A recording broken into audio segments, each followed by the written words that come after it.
It is going to be a huge mega monster project in the true sense of the word. There's some problems with it, that the plans are not official. Nobody knows what's going on.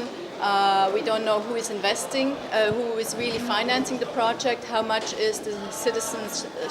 citizenry of Belgrade participating in this financially, but also otherwise, because it's not only about money, but whose space is this going to be, for whom is it going to be built, is it for the inhabitants of the city, or is it for outside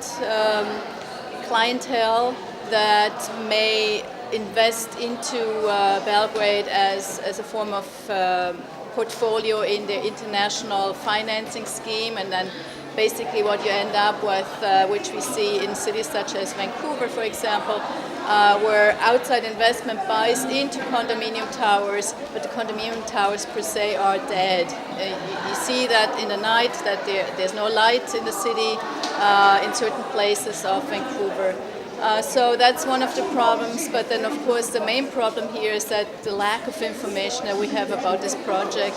and also that there's no way of, obviously, or so I understand, because there's lack of information, there's no way of